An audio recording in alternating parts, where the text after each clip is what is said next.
All right, everyone, thank you for being here this morning. Due to a wreck on Highway 98, we're starting a little late this morning, but we're still going to try to get you out of here around noon. Just talking to Quint, we are going to schedule one more of these at some point in the future. We'll figure that out with Quint's schedule and then get that notice out to you. But appreciate you being here. This is the third of our strategic planning sessions, and we ask you to submit some information as a homework assignment, and pretty much all of you did. And so what we're going to do is we're going to focus on that today, and Quint's going to bring us further along with the dashboard, start talking about specific projects, and get in the mindset of, you know, what are the projects that we're going to start pursuing and moving towards. So with that, I won't waste any more time. Quint. Well, you know, I talk about slowing down traffic. It is, anyway, we're glad to be here, so we're going to get right with it. Here's what we'd like to do today. We'd like to refine the dashboard. What I mean by that is, I think, first of all, I want to compliment the city of Fort Walton. You know, when I'm doing this and I'm traveling a lot and I'm going to a lot of communities, you have so many things already that are right. And I'm saying that because yesterday I was reviewing a strategic planner documents, and, you know, lots of plans and this is, of course, so much of what they're doing is trying to play where you're already at. I mean, you already have a mission statement. You already have values. You manage your finances pretty well. You have good measurement. So, but I think this takes you to a whole nother level, and that's really what we want to do, is take Fort Walton to another level, because I think you have some real advantages here. You know, Pensacola just was named the Strong Town for 2019, which is really nice. But, and I think you're in a situation that we are in, to the point that we are by a heavy tourist place with a downtown next to it that really wasn't being maximized. I mean, people drove by us or over us, but didn't think about coming to us. And today that's a little bit different. Today, in fact, even the tourism dollars are, for the first time, now looking at taking money, and instead of spending it on advertising, actually spending it back in the community on quality of life. So I think as you continue this journey, it's pretty cool, because when you look at all the people that go by you, all the people that go to Destin, Sandestin, once they drive by and see a cool Fort Walton, then they want to sort of go into it. And the basic thing is, in any tourism, though, is creating a great place for the people that live here for 12 months out of the year. And that's what's being proven more and more all the time. To create great places for people that live there to live there, the rest of it sort of takes care of itself. But the dashboard, you did a lot of work on this, so you have in front of you, you have a document that shows all the work, and one of the things we want to do today is make sure that we spend time on that. And then the goal would be to then form some type of task force that involves a couple city council members, a couple staff members, to take it to closure. So at your city council meeting in May or so, you can bring it for sort of closure. So we're going to talk about dashboard. I'm giving you an update on the quality of life survey, because that was something that came out last time, of something you want to do, but I do want to let you know the cost. Now, I hate giving things a cost, but sometimes you have to buy, you have to spend. So we'll give you what the pricing we have, and we try to negotiate the best price. We're still negotiating. I'll tell you what it is right now, because we're trying to say to them, you know, we recommend you quite a bit. Can you give us a little bit of a bigger discount? And it's all pass through. We don't take any money. Then we want to review the project list and at least take a few of them, because the challenge you have is, what I heard last city council meeting, or last time we did this, was you don't want to cut services. You still want to run a golf course. You still want to have a cemetery.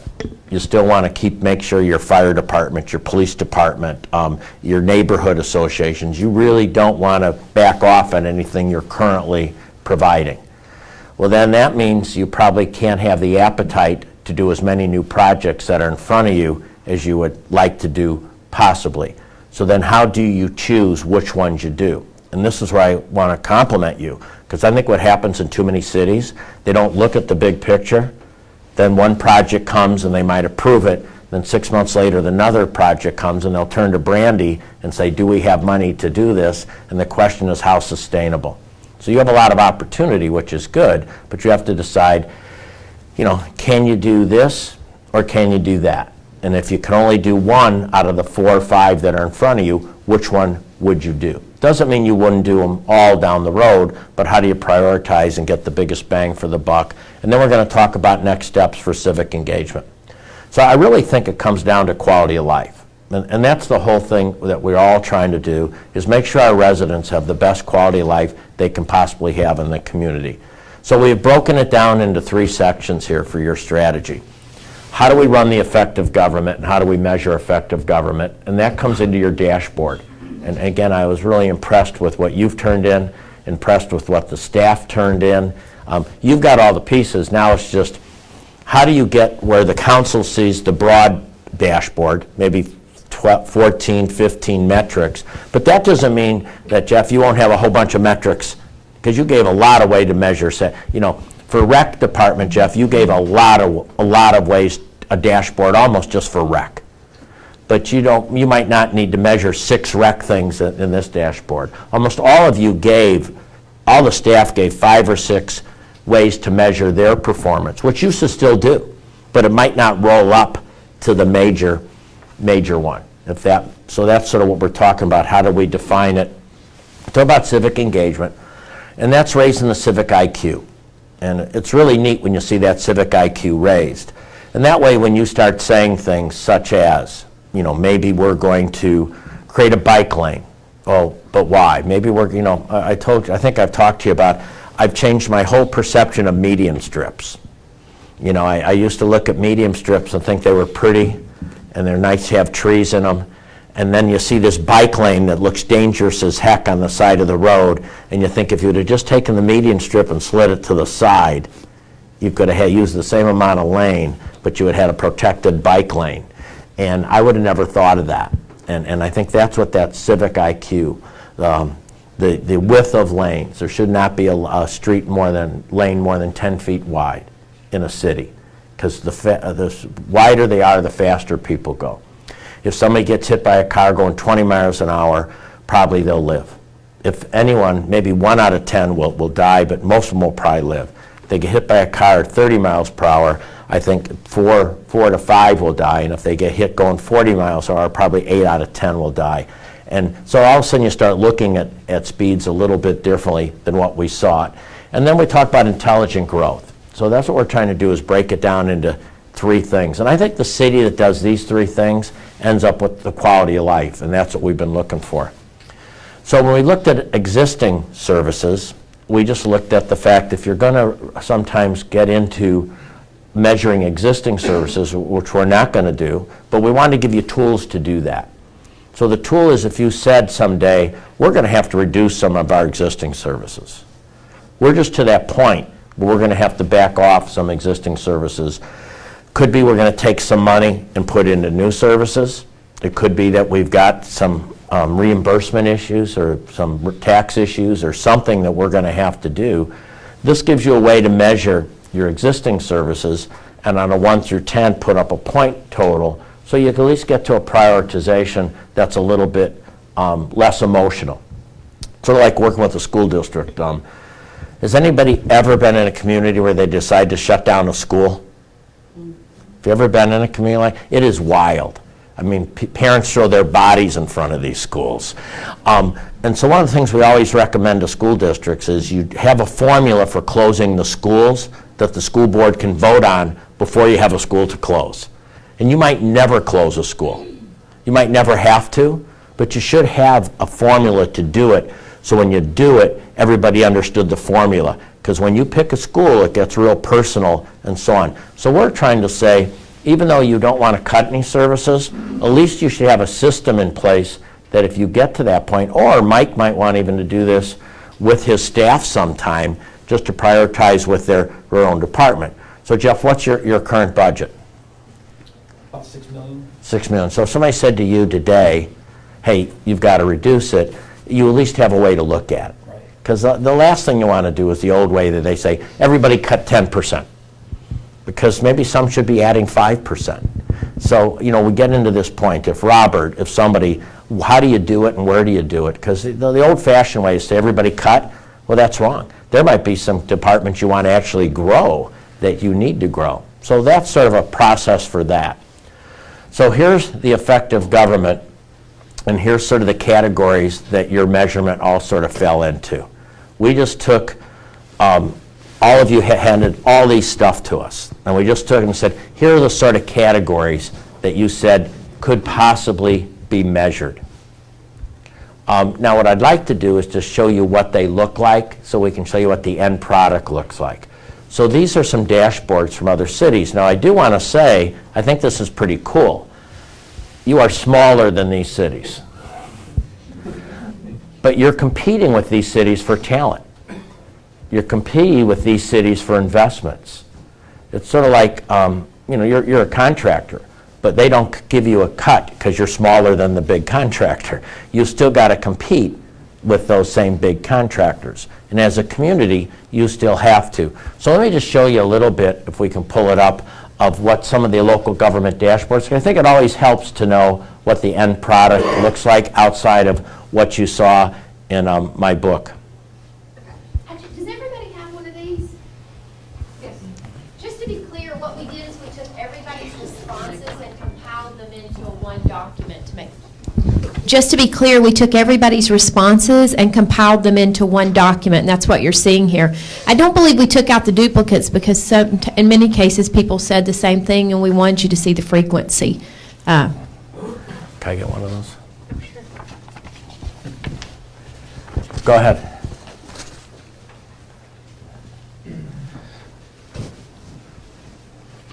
Take it on. So some of them we can see, so that would show you San Diego, and some of them are a little clearer than this one.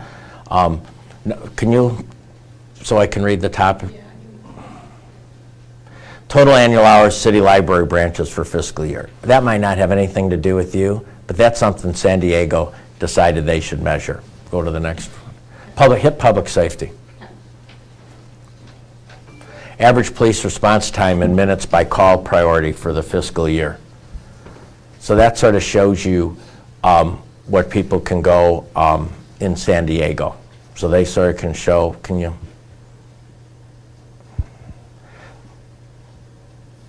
So that'll sort of show percent fire EMS responsive where the initial emergency unit responded, arrived within 7 minutes and 30 seconds by fiscal quarter year.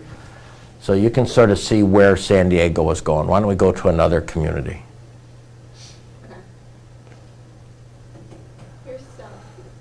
There, right there, that's what you want, the dashboard. Some of them are much easier than the one we just read. So that's their dashboard. So what they're going to do is annual fund balance, unfunded pension, fiscal stability, economic strength. You want to go down to public safety, quality of life. And then what they have here is they color code them. Green, are you moving in the right direction? Yellow, are you, sort of not going backward, not going forward? And red, are you going negative? So if you can see here, they've got traffic injury fatalities, yet in property crimes per 1,000, they're doing much better.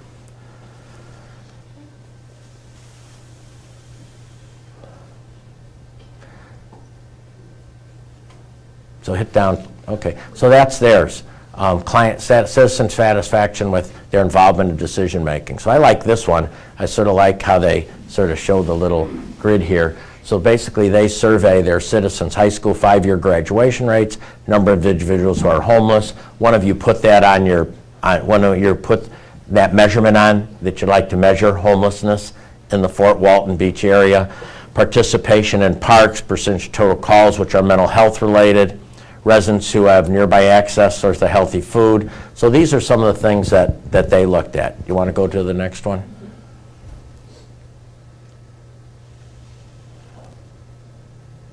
So that's public safety. That's sort of where Dallas is at. So when we're all done, you'll have 15 or 16 things that somebody will be able to go to your dashboard in Fort Walton and sort of say how you're doing. I sort of think this is nice. Because when a citizen comes to complain, you sort of know. That doesn't mean don't listen to the complaint, but is it realistic or not realistic? You know, and I was president of the hospital. I was so glad we measured patient satisfaction, because just so one day I had two complaints on the same floor. Now that meant we had a bad day on that floor. But if I hadn't have overall measurement, I would have overreacted and said, oh my gosh, what's going on that third floor? And probably made it a bigger deal than it really was. On some of them, I can go back and say, it's not, now this is not to get hung up on how you compare to their number, because ultimately it's how you compare to you. Nobody's going to sit here in Fort Walton and say, you know, I feel a little safer here compared to the dashboard in Dallas. So this is just to show you not the numbers. So if you're getting hung up on the numbers, you're already down the wrong road. You're starting to compare instead of relate. And people that compare will compare themselves out of performance improvement because they'll come up with why they're better or why it doesn't count. So the key here is not to get hung up on the number, but just say the fact that this will give you a way to measure some of the performance and where you're sort of at. Thanks.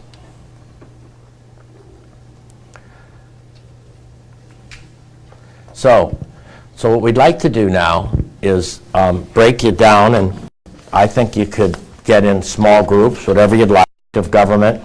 And if you had to sit down and say, you know, what are the ones that I think are absolutely the top 15 or so that we'd like to, that we think we should measure, let's just see where we're at. So I think if you can move your chairs around, is that okay? Sure. Mm-hmm. Yeah, move your chairs around, and maybe some staff could come over here. You probably have about 70. So just come up with, and now don't get hung up on,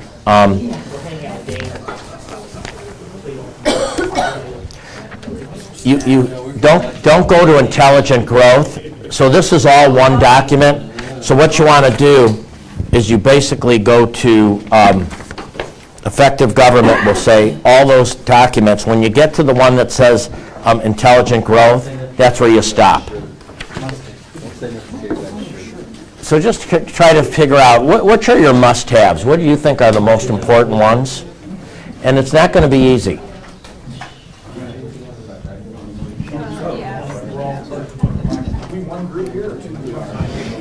If you pull those dashboards up in your computer, they're much easier to read. Yeah. I've searched around. Yeah. We took 4. I thought Dallas. You just gotta, I can see your staff, you gotta get them out looking at the numbers, because they get into, well, we're better than it. That's not what this is about. Are we better than what we were last year? Right. Are we moving in the right Are direction? we moving in the right direction? And you get that. It's constantly educating the staff. Yeah.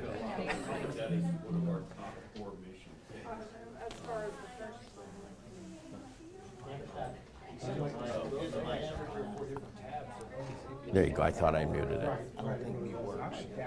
Oh, okay.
Crime stats might be a good Police and fire response times covers a big one. Well, This folks in. going too, you know. Their trades, get certain certifications. Break that down in 3, 5.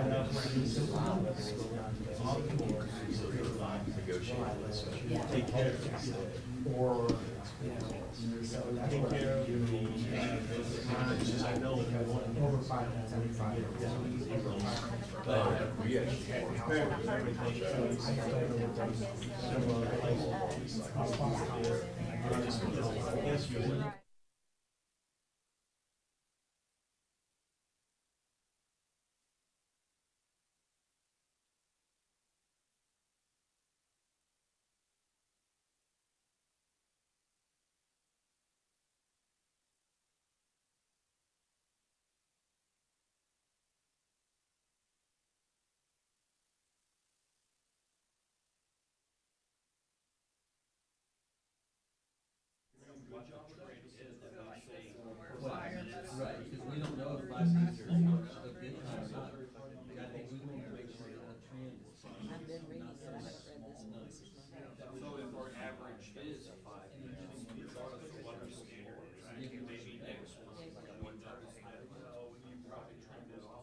When you look at budgets, certainly compensation's moving a lot quicker to keep up with compensation changes today. I mean, it just is. Everywhere we go, the main issue now is talent. And how do you get talent? How do you find talent? And, you know, that's why I think your department directors are really in touch, because they know what they're, that's why a couple things are important. Number one, it's important to measure your employee engagement, because sometimes somebody will say it's compensation, and it's not just compensation. It's they're working in a department with a leader that's not holding on to them. But then you also have to say, that is there compensation at times? That's why I think you have to do both. So that's the other reason you got to be effective and efficient in government. So you have a mic, and why don't you guys, we report out, and then what we're going to do is Dottie or Anna is going to sort of write down what you say. By the way, those of you, these were all, we did not add anything. We didn't even change a he or a she or a the or a. So everything you saw was done by somebody in this room, and I thank you for the work you put into that. So what we're going to do is hear from the three groups, then we're going to ask Michael or then however you want to do it, to get a couple city council members and a couple staff and say, take this work, and why don't you put it into the dashboard that you think would make sense for Fort Walton Beach, and present it to the council. And I like this, because I think as a council member now, you really got a chance to see how you can measure, what you can measure, and what's out there. So you want to give the mic to a group? Or Sure. Who wants to go first? Right there. Terry kind of did Now we got Daniel. He came right out of the chute.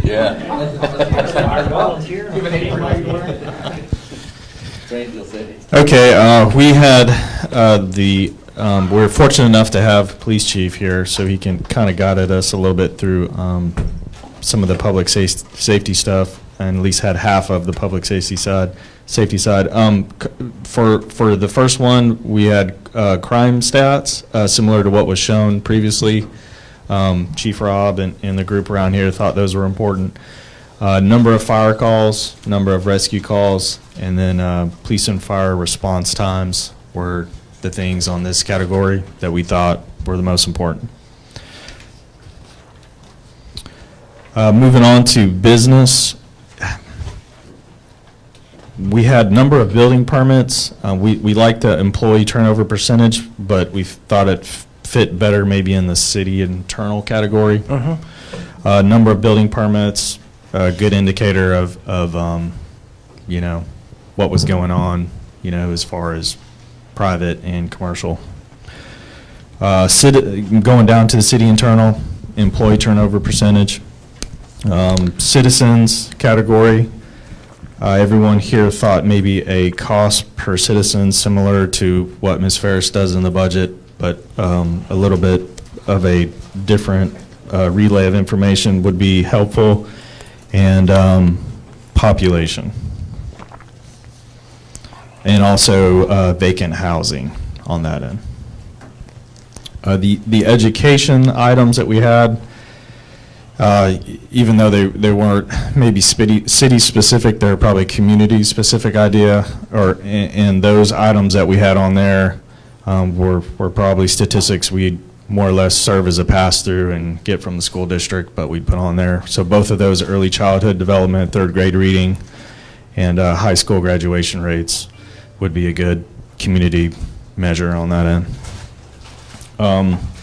Finance, we figured we'd let the finance folks speak for the finance folks, so we did not have a finance one on that end. We passed. We didn't have any issue filling up the 15. Parks and Rec, you know, I think we struggled to find something that was measurable and the general public got something out of at the same time. But we did have golf rounds played and recreation. I do believe are already tracked, so it's more or less you're not doing anything additional, but displaying the information. I think what I do, Daniel, is the dashboard will be one that, if you don't have to go into detail every month at the city council meeting, but you show it. And I think the more you show it, the more people start getting used to it, start seeing it, and so on. Correct. Building, number of residential permits reviewed within 3 business days. Councilman Moran brought up a good point. You know, that the number of permits is great, but on the building, there's certain communities that, because of larger response times and with the you know, workload of everybody right now, maybe there's places they stay away from because of those long lead times for permits. So the within 3 days would be a good measure as far as other contractors and other, you know, businesses wanting to do business with the city. Planning, we didn't have a specific one for planning or CRA. Code enforcement, we thought percentage of citizen complaints responded to within 3 business days and number of code cases. Utilities, we came up with, and that's the same thing. Utilities-wise, we can track whatever we want to track, but something that staff can track and display, and something that the residents and council could get something out of. You know, that's the balance that we're playing. Sewer overflow rate is something, you know, we had talked about diversion of stuff from landfill, so your residential recycling diversion rate, and drinking water compliance. And we had a long discussion about parking, but we did not have a measure. No, I think that's good stuff. And I think what'll happen is when you do the dashboard, you'll have to almost put a definition of why you think that should be the one. Because you're really trying to raise the civic IQ, why that's important, Because the more educated you can get your community, the more supportive they'll be of understanding decisions and even understanding the tax structure. You know, it's amazing when I speak in communities, I say, you know, do you know where your taxes go? And I said, if you want, you know, you can't say you want safety, but not be willing to pay taxes.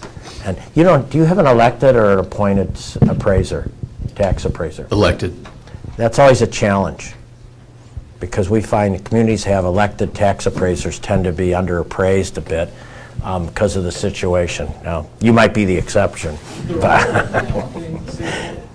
Did Amendment 10 change that? I'm not sure about it, but ours has been elected for a long time. Yeah, most of those are state elected officials. There was a push to try to make it to where certain, like superintendent of schools and things would move to an appointment.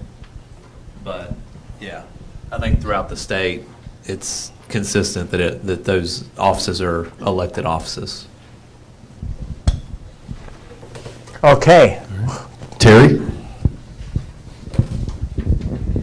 And if you don't mind, Michael, can you share the other mic with Mike Holmes and Amy too? Because we're all in on this together. But what we really looked at is, we broke it down to 3, possibly 4 categories. We went through everything. And again, public safety, we feel is critical. We're looking at crime trends, emergency versus non-emergency, some reporting so the general public has an idea moving into the community what actually goes on within the city. So, of course, public safety is very, very important. We also looked at business, the business aspect, new commercial, residential, permitting, sidewalks, how quick you can actually turn that information over. And I think it's reflective of the city itself in terms of their ability to deliver a product and to allow either an individual or a company to move into the city, and can we get something done and turn it over. The other one that really we focus most of our time on and really trying to identify how we can measure it is what is Fort Walton Beach all about. We threw out some ideas of, the quality of life, what we bring to the city, kind of like an Explore Fort Walton Beach theme. The young lady we spoke with back here, we asked her why she went to Pensacola, and she said she came to Pensacola because there were things for her to do. It was a walkable community. There were a lot of restaurants, a lot of shops. So I think that's something we've got to figure out how we can get that message out to the community. And as Mike mentioned, bring in our internal, the city of Fort Walton Beach individuals, because traffic is tough down there. With the new reconfiguration, remodeling down there, a way to show metrics on how many concerts do we do, how many recreation events, whether it's softball, soccer, et cetera, that goes on down there. And it really came down to educating the community and maybe having even a separate button out there that goes out to show the different events that we do. And then we talked about some of the internal measurements, again, which is your retention, how our tax dollars are spent by departments, because a lot of people figure there's so much money coming in, so maybe showing the community how those funds come into the city and how they're being used. And then we had a separate button that deals with the business community and those metrics that we feel are already out there, that may be a link to the EDC that talks about population trends and wages and what the community offers for a business, which would pull not only from the city, but from the surrounding community to help us bring in commercial development. Jeff, anything else to add? Yes. Hold on, I gotta figure out which one it was.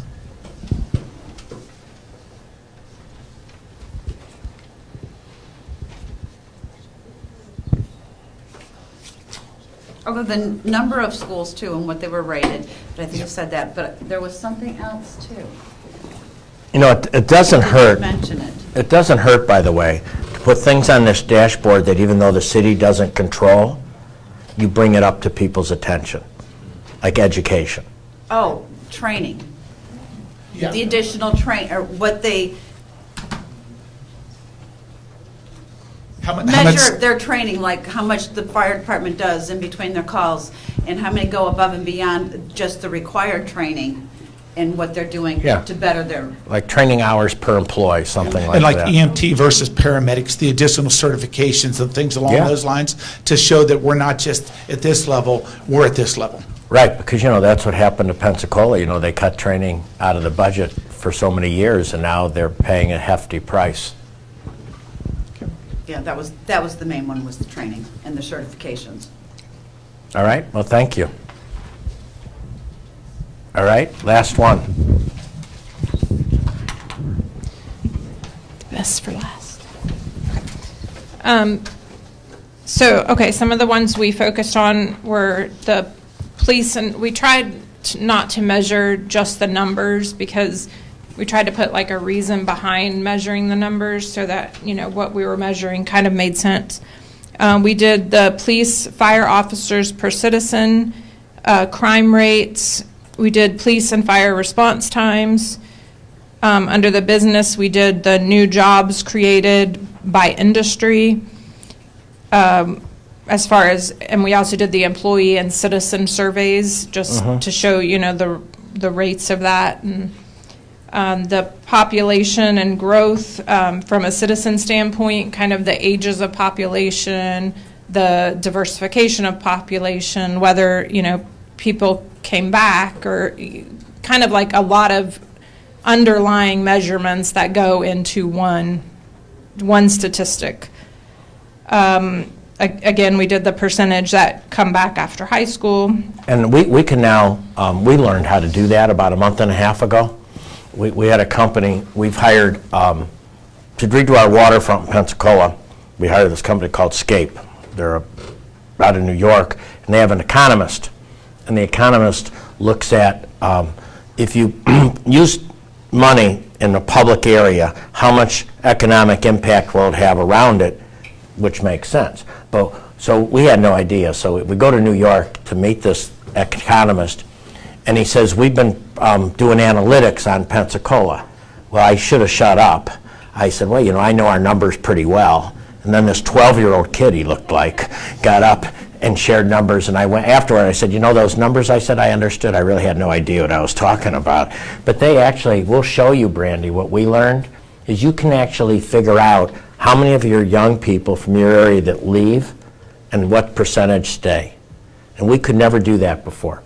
Now, the number I'm going to share with you is going to be very low. Nashville, who's considered, and Tampa have success stories. They hold back, they keep about 30% of their people that go to college, they hold about 30% of them come back. Pensacola's at 17% right now, and I think we're better. But, well, we can, if you're interested in how to do that, we actually learned how to figure that stuff out. We didn't know it till just recently.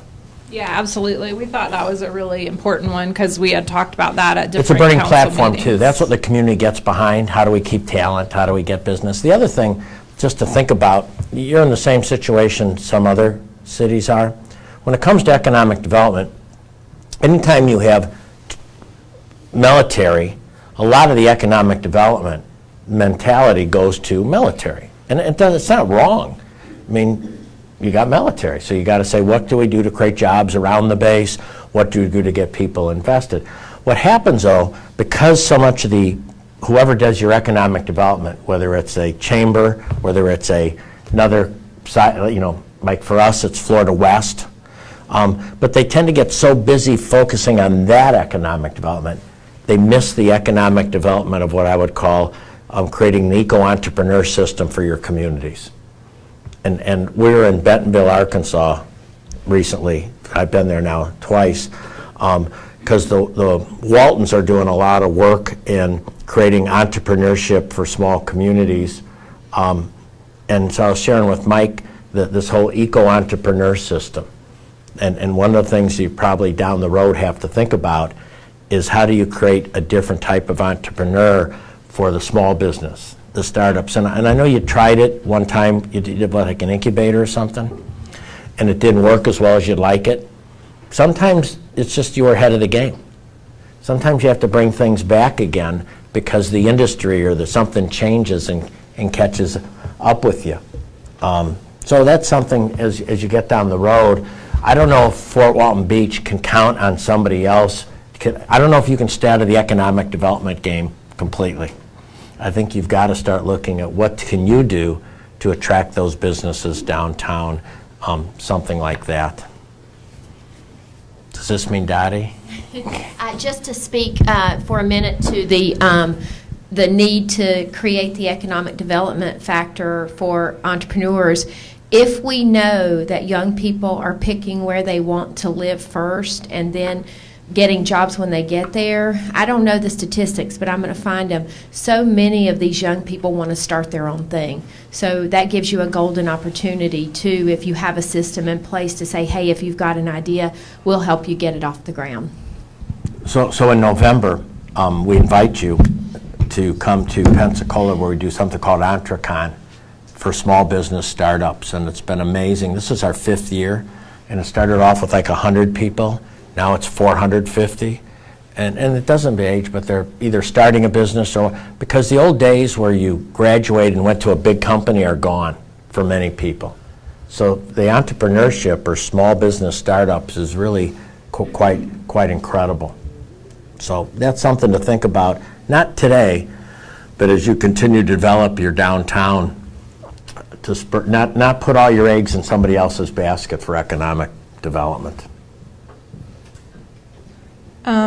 Okay, just to finish out our list, some of the others we did was income growth and average wage, a description of like our labor force by different categories, and we had, like I said, we had grouped a lot of stuff under one, like under the labor force categories. We had thought high school graduation, college education, the ages of the population, the industry, those all kind of fall under the labor categories, and that we could track as a city that may help someone determine, do we want to be here? Is this somewhere that we want to live?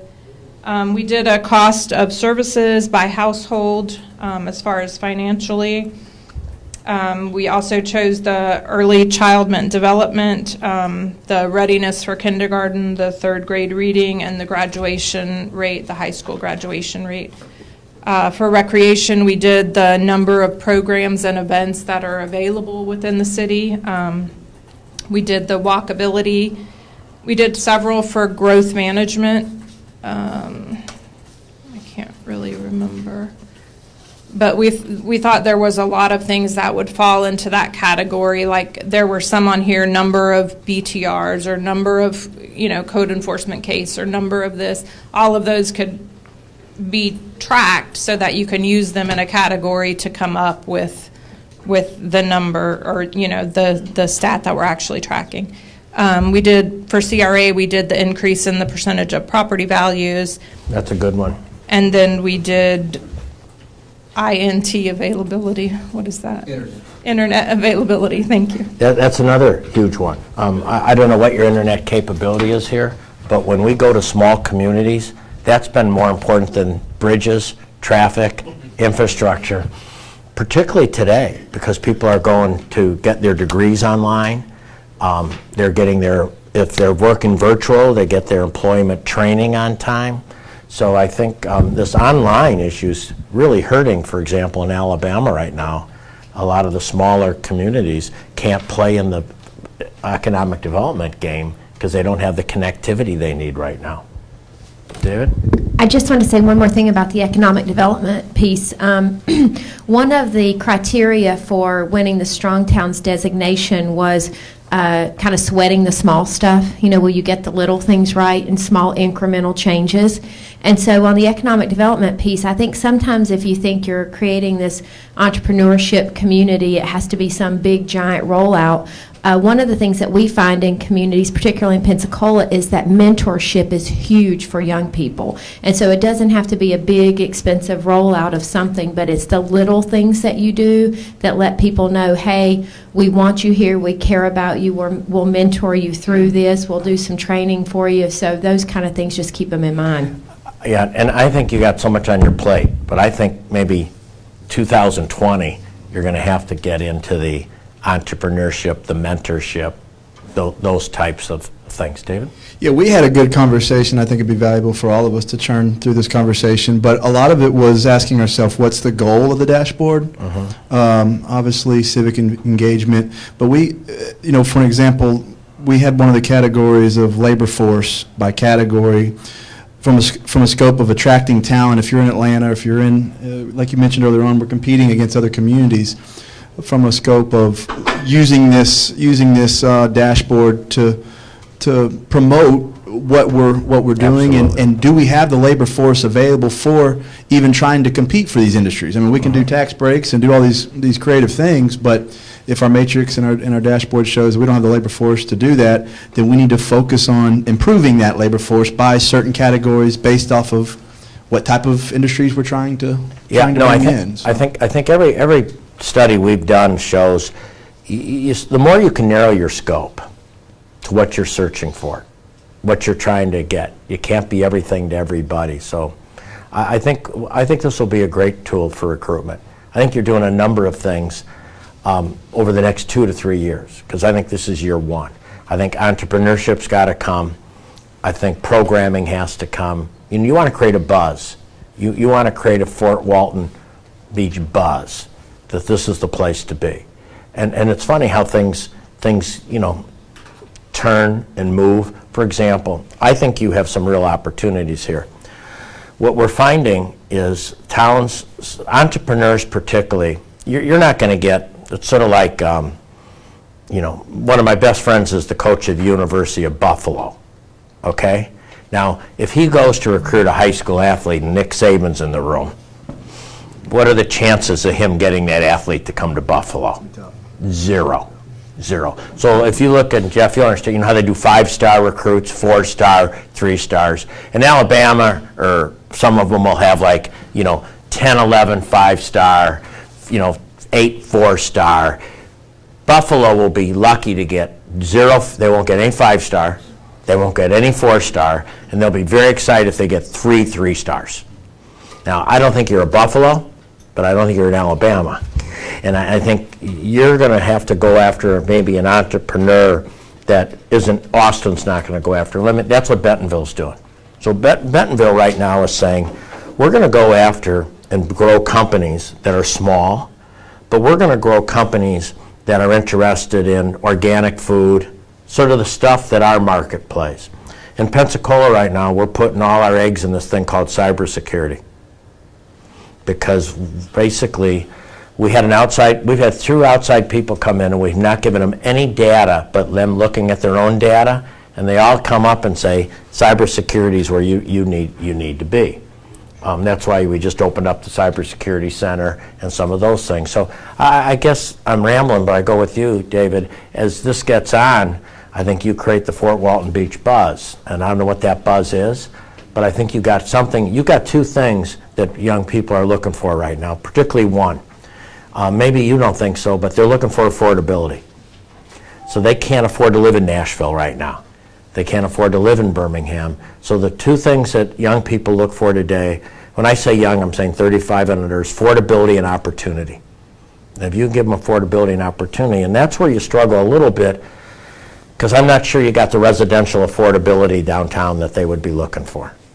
That's why I think this downtown master plan we're going to talk about in a few moments is so vital. You know, here's the beauty at Fort Walton Beach. You've got so many things right that you don't have to fix a zillion things, but if you can hit the right thing, like get that downtown master plan and get it right, that's going to have multiple effects everywhere for that young person and figure out who's going to be there. But going back to Dottie, I think you have a real opportunity to create an eco-entrepreneur system down here in your community too. It's that person that is too small for the Austin to care about, but you could bring them here and make them feel loved, or you could keep them from leaving here because they feel loved. So anyway, so what I'd like to do, Michael, then is say if you could figure out a couple city council people, a couple staff people, and come up with what are the 14 or 15 metrics and why, and then present them to the city council.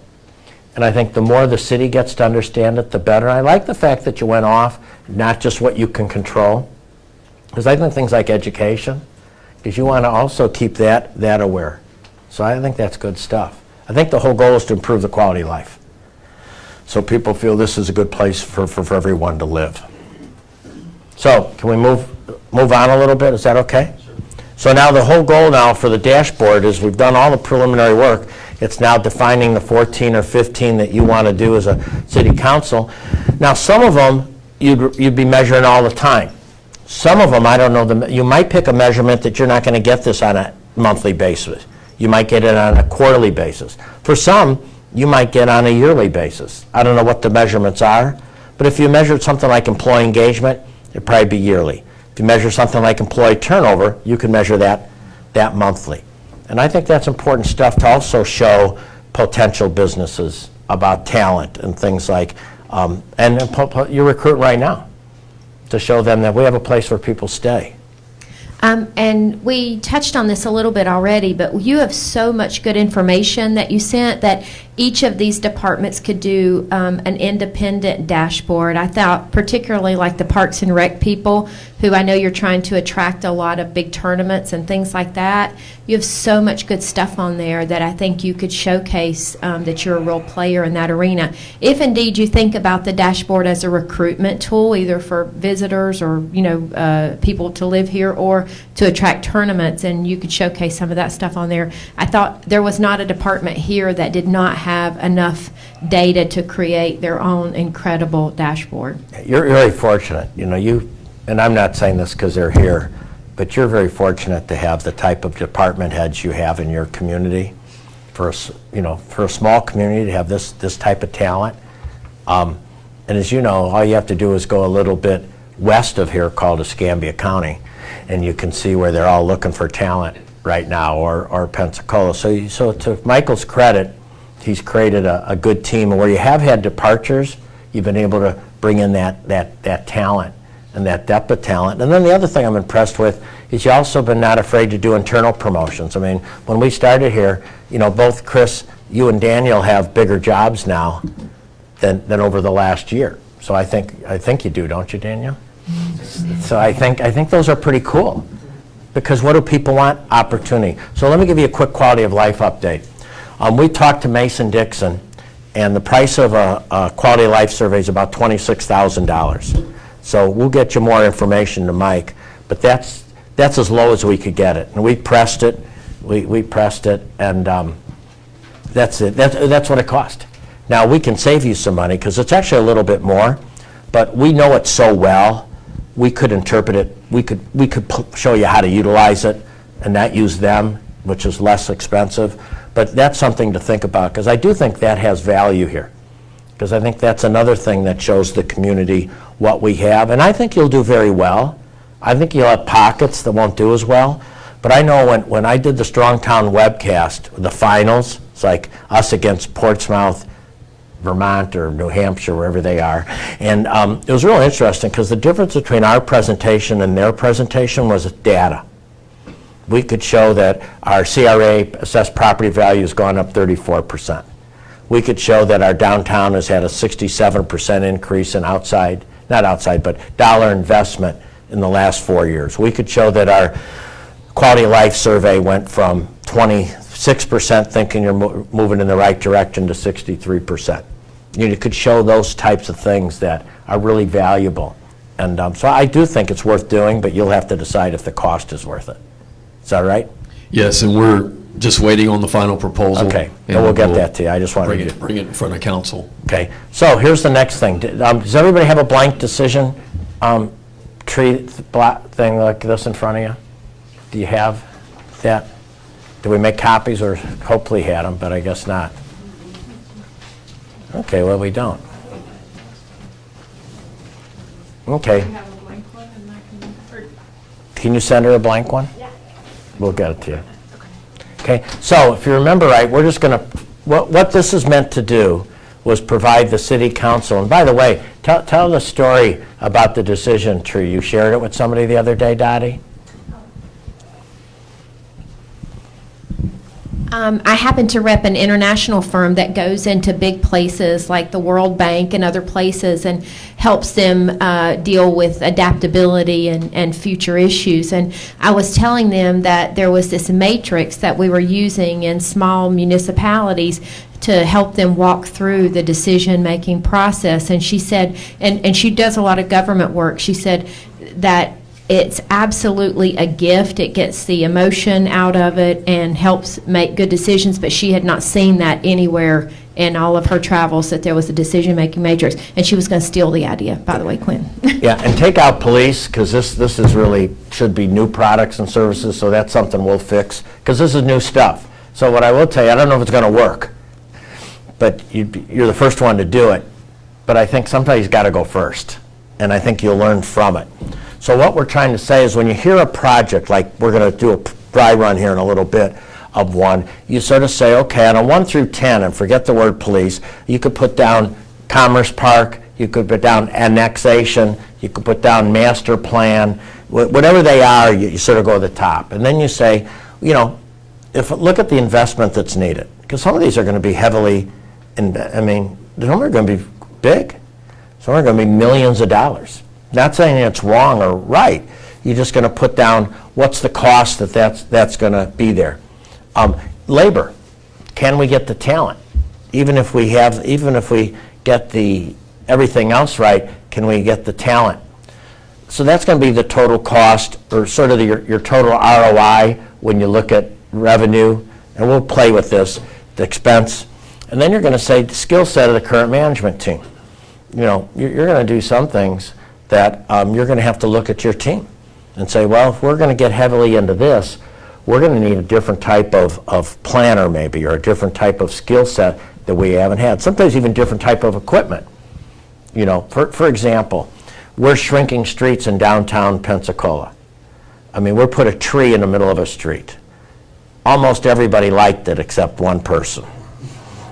Let's guess who didn't like. Just guess.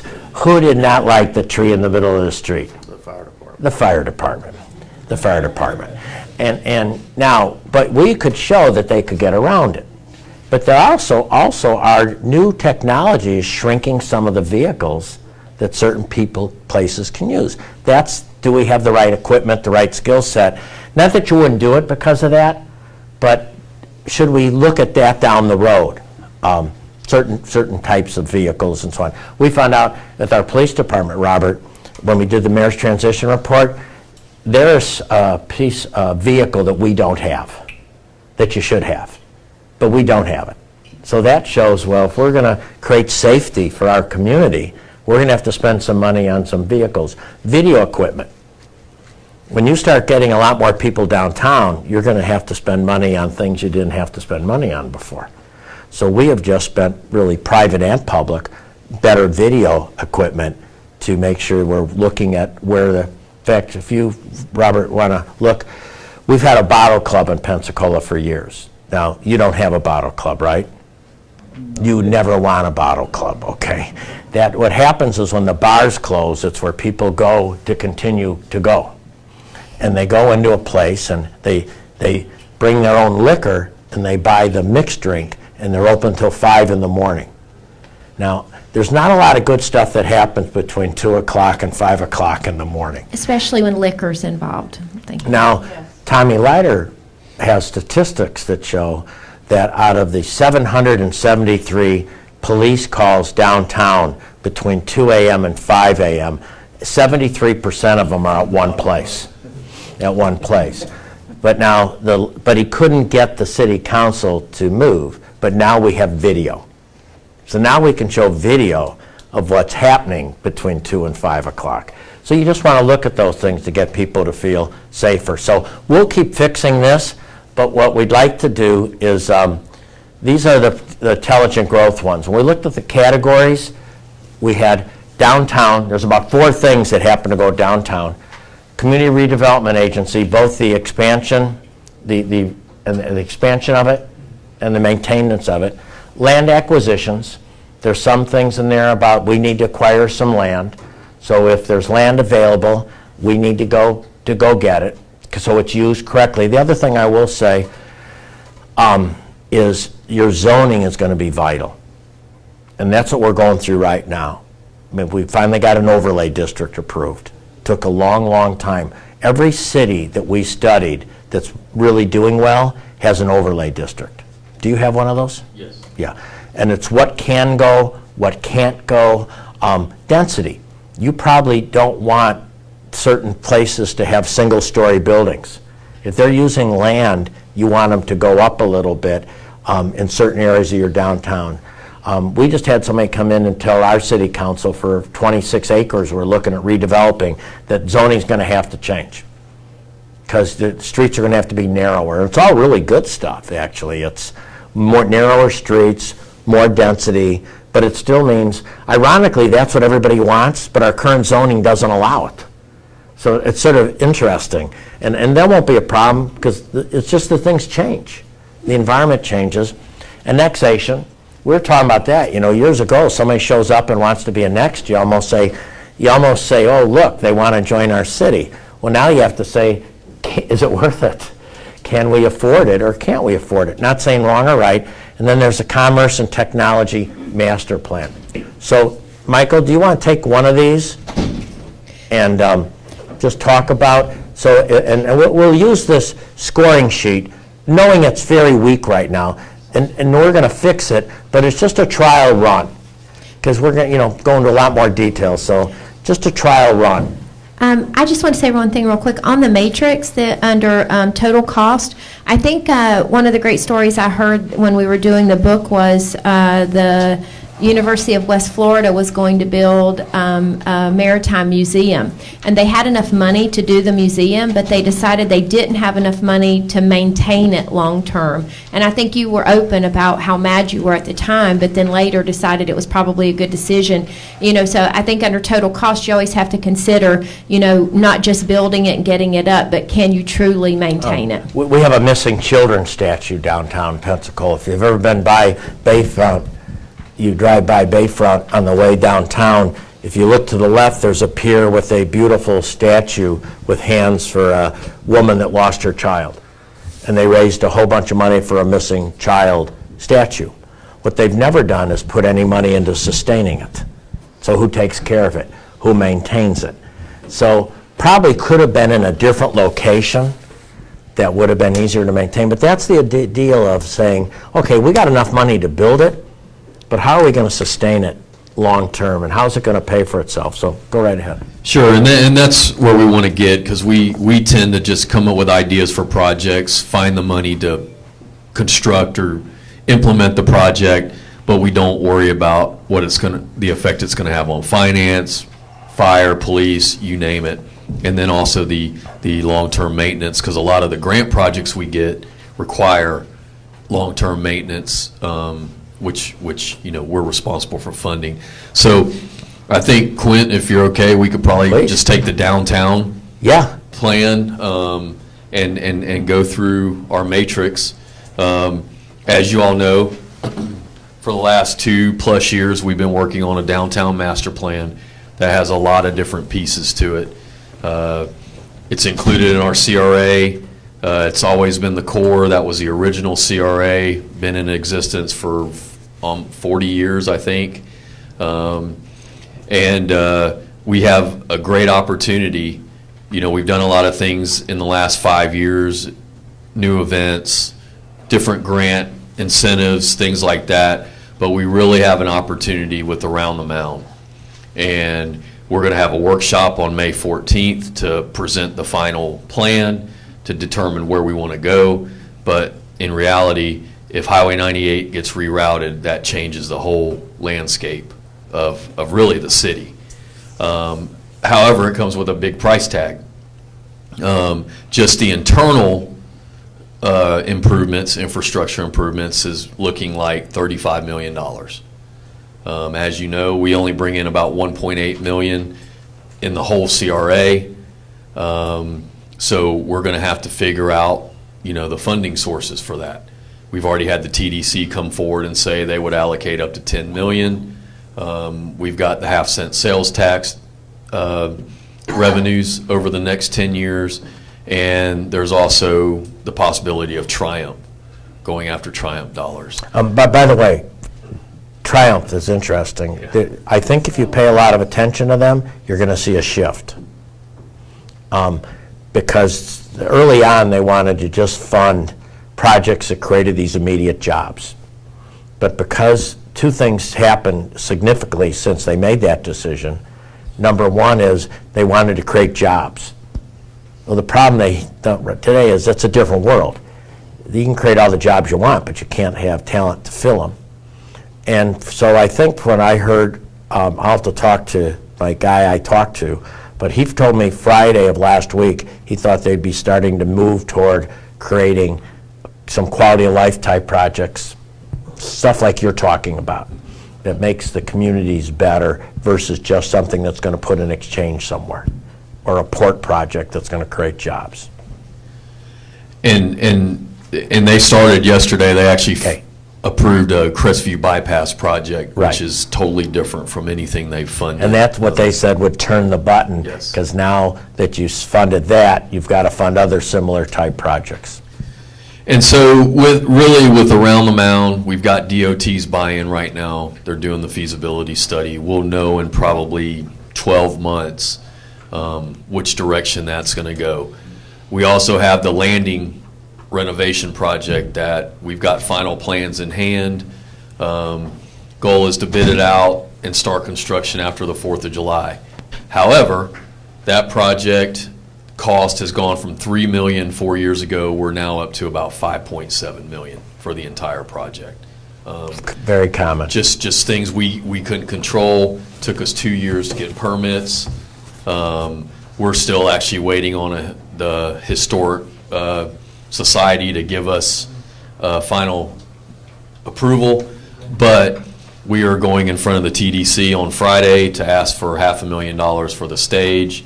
We've got $1.6 million in NERDA funding, which was the first pot of BP funds.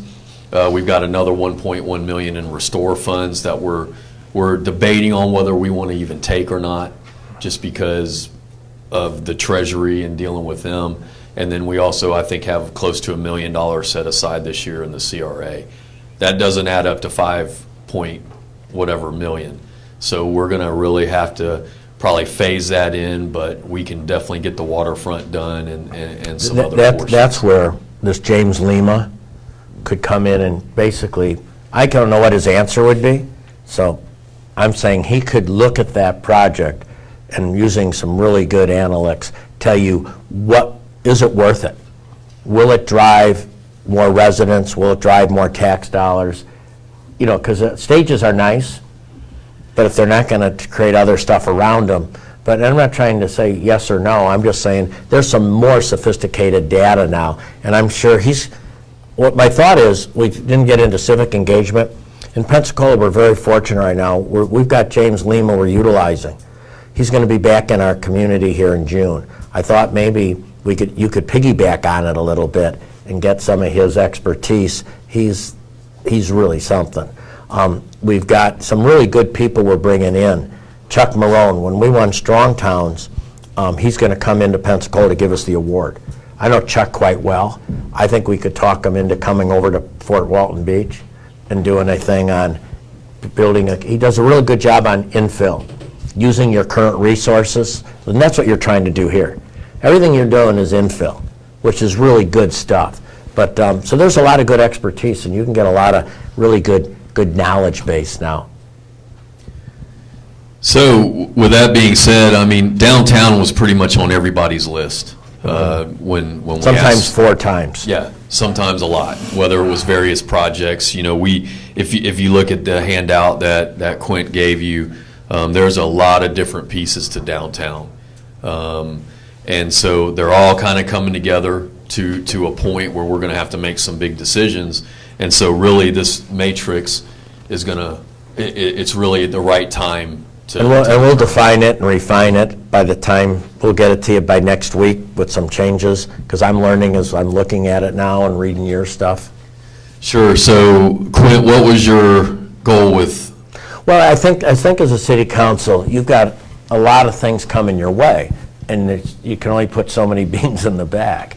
You don't want to reduce any of your current services. You came out pretty loud on that. So this is going to create, you got to create new revenue streams. So the question is, do these new revenue streams pay for themselves? Now, you might say, well, Quint, how does a piece of public development pay for itself? If it's the right place, it can pay for itself considerably. I don't think we would have gotten the 67% of investment and the 34% assessed property value if we didn't do some public projects to get them there. So I'm not saying I'm against public projects, but I think you got to pick the right public project at the right time.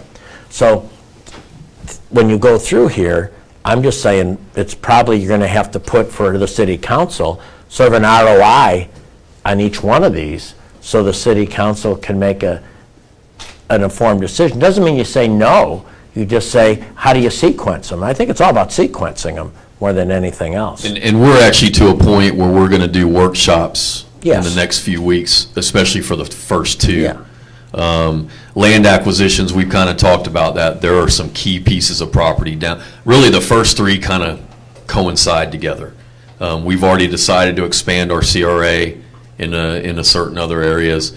You know, we've done incentives for the CRA, facade, streetscape, development, review, things like that. But we just heard last week at the Gulf Power Symposium that talent actually moves to places before and then they look for a job. So places are starting to go away from those facade improvement grants and things like that and actually start incentivizing affordable housing, incentivizing things like that. And so I think we're going to have to change our mindset on how we approach those things. But once again, CRA, unless we start seeing the increases in property values like Pensacola, you know, we're at 1.8, 1.9 million a year, and these projects Right. are going to eat those up pretty. And I love that idea of, if you bring residents down, you're actually doing more for a small business than if they can pay for their own stuff, because you're bringing them what they need more than anything else, which is customers.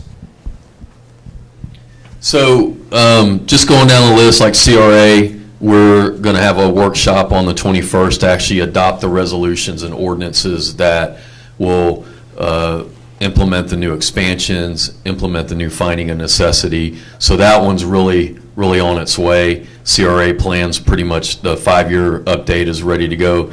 Land acquisitions, there are some key pieces. There's already movement on the private side. As you know, the Tringus properties were purchased recently, which that was a surprise, but it's a good surprise. Hopefully that gets things moving down there. The school board property is another opportunity that we may have. We're hoping to hear something in the next month or 2 on that. When the community starts feeling confident, people get ahead of the game. Like somebody said to me the other day, I'm trying to talk my son into buying some property around Bruce Beach because I think it's really going to go. He said it's already gone. You know, I mean, people are pretty smart. So the fact that you say you're happy with the outside investor who came in? Yes. Yeah. And then, you know, we've taken the lead too, and we've purchased other properties. We're using them for parking right now, but in the future, they could have other roles because they're in key locations. You won't regret that. The one thing we learned from every community is you've got to get control of the buildings and the property that are going to be important to your future, because if not, they can just stymie you. So what you're doing, and you're not going to ever have to sell that property for a loss. You'll probably be able to do something with it, or at least have them spin it into what they're going to do on it to get it. So that is going to be a key, especially with the So downtown. what I'm hearing master right plan. now is the workshops are going to, everything's going to gear more on ABC right now. And then annexation, that's something we've discussed over the last few months. We did have a workshop on that back in August. There were 4 areas we were looking at. We do have preliminary numbers that we're ready to bring to council. It's just, you know, these other, really the top 2 are more important in our eyes. We need to get those moving forward. Annexation, I will say, is not something that, and I'll say it today, it's not something we're going to recommend moving forward with right now, just because, you know, we've found some things like there's a state statute that if properties are within a special fire district, if you annex those properties, you owe the fire district their millage for 4 years. Okaloosa County has come forward and said they're not willing to give up their services, so that's utilities, garbage, you name it. That really that really lowers the opportunity there. But we're still working with them to try to figure things out, and we'll still have a workshop and bring that information. And then Commerce Technology Park Master Plan, that's coming to an end, probably June, July timeframe, or May. So you guys got a lot of stuff And coming, so, man. and we had asked you a year ago to let us get these to a point where we can bring them forward and start to figure out which directions we want to go. I will say the Commerce Technology Park, that area needs a lot of work. There are a lot of things that have to be done, especially code-wise, to get more restrictive, to start dictating what types of things go in there. Council before, when we brought it forward, said they weren't really interested in doing that out there, which kind of, you know, sent a message to us that maybe we're not ready, you know, to do the things we need to do. You're talking $60+ million of investment out there that's required, and we don't have the money to do all of them. I mean, that's really where we're at, and we got to figure out what's more important, and that's why we're going through the steps that we're going through, and we'll create this matrix. Yeah, we'll fix the matrix, and I think start to rank them. City Council can say, okay, this is $60 million, this is what it brings in, and I do want to get you James Lima's information on the landing. I think he can be very helpful to you. Okay. But really, these were the 5 main projects or programs that all of you came up with, and so they're not listed in any particular order. It's just we wanted to kind of briefly go over them and let everybody know. But as we said, we've got to come up with funding sources. There's opportunities out there with Triumph and some of the other stuff. The sales tax was a blessing in disguise. It's a funding source that we really didn't have to do anything to get other than get the voters out, and they did almost at a 2/3 approval rating. So that's a 10-year funding source for us, $1.6 million a year. When they approved it, what did they think it was going to go to? It was sold on public safety, infrastructure, and for us, we added emergency management in there too. Okay. So, and unfortunately, you know, we were on the front end. We created a stormwater utility back in 2007. So we really, you know, our funding is going to go more towards the general fund accounts, but others like the county and other cities don't have that, so they're going to spend some money on stormwater. But it's a defining May for the Fort Walton Beach. I mean, the decisions you make in May, June, July, they're not going to be made, are going to, I think, create the future. And the good news is you're there to make it. Most communities we go to aren't sitting here trying to decide which opportunity. They're trying to find a opportunity. So you've got a different type of, they're both difficult, but I'd rather have this one than some other ones. And your population, is it about the same, growing? 21, that we're growing maybe about 1% a year. And you want to move that up? Yes. That's the goal. You got to move it up. But really, and the one thing that I didn't mention was Brooks Bridge. As you know, that's going to be replaced no matter what. We saw the other night it got hit again. They closed it down for about 5 or 6 hours, created a huge traffic nightmare. But that project is going to, I think they're going to start acquiring properties at the end of this year. So that project is moving. And it would be nice to marry the Around the Mound with that project, but we won't know. We've got about a year before we know. Yeah, and you don't want to paralyze yourself always waiting for this, waiting for that, waiting for this. Sometimes you got to do in pieces. Maybe the landing can happen first. Sounds like it. Yes, Sounds like the that's landing, moving on. something that could move. So what we'll do next is get, you're going to name a task force, do the dashboard. We're going to coordinate with you on some of the civic engagement stuff. We'll get you the proposal from Mason-Dixon, and then we'll redo this. And then in May, you can start using that worksheet to sort of say, what's our total, where do we all sit on these things? Yes, definitely. All right? Definitely. Well, thank you. Have a good day. Thank you. Did you want to talk to him about that other thing? Yeah. There's another topic. We're not needed for this, right? Okay. I mean, you can say it if you like.